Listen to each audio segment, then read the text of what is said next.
Hello guys, അപ്പോൾ നമ്മളിന്ന് chicken leg piece fry ചെയ്യാൻ പോവാണ്. അപ്പോൾ ഇവിടെ കുറച്ച് ചിക്കൻ വാങ്ങിയപ്പോൾ ഉമ്മച്ചെടുത്ത് മാറ്റി വെച്ചിട്ടുണ്ടായിരുന്നു. ലെഗ് പീസിൻ്റെ ആൾ ഞാനാണ്, അപ്പോൾ എല്ലാം എടുത്ത് വെച്ചിട്ടുണ്ടായിരുന്നു.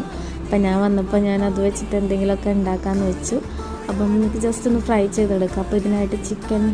അപ്പോൾ ഇതിലോട്ട് ഞാൻ ഇഞ്ചിയും പച്ചമുളകും ചതച്ചിട്ട് അതും ഒരു ടേബിൾ സ്പൂൺ ആഡ് ചെയ്തിട്ടുണ്ട്. ഇനി ഇതിലോട്ട് ആവശ്യത്തിന് ഉപ്പ്, പിന്നെ ഒരു ടീസ്പൂണ് വിനെഗർ ആഡ് ചെയ്തിട്ടുണ്ട്. അതും പിന്നീട് ആഡ് ചെയ്യുന്നത് മുളക് പൊടി, മഞ്ഞൾപ്പൊടി, ചിക്കൻ മസാല ഹാഫ് ടീസ്പൂണോളം ആഡ് ചെയ്തിട്ടുണ്ട്. അതും പിന്നെ ആഡ് ചെയ്യേണ്ടത് പെരുംജീരകം പൊടിച്ചതാണ്.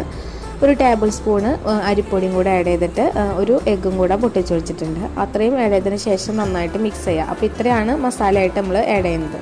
ഇനി നന്നായിട്ട് വെളിച്ചെണ്ണ ചൂടായിട്ട് വരുമ്പോൾ നമുക്ക് ഓരോ ലെഗ് പീസും എടുത്തിട്ട് ഫ്രൈ ചെയ്തെടുക്കാം.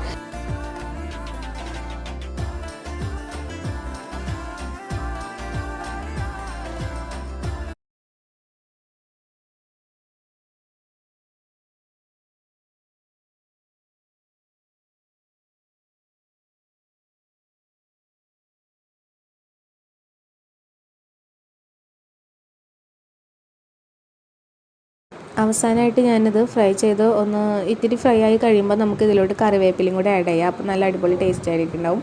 അപ്പോൾ അത്രയും കൂടി ചെയ്തതിന് ശേഷം നന്നായിട്ട് ഫ്രൈ ചെയ്തെടുക്കുക. ഇത്രയേ ഉള്ളൂ. ഫൈനൽ ഔട്ട്പുട്ടിൻ്റെ വീഡിയോ എടുക്കാൻ ഞാൻ മറന്നു പോയിട്ടുണ്ടായിരുന്നു. എന്തായാലും അടിപൊളി റെസിപ്പിയാണ്. അപ്പോൾ എല്ലാവരും ട്രൈ ചെയ്യുക, ഫീഡ്ബാക്ക് അറിയിക്കുക.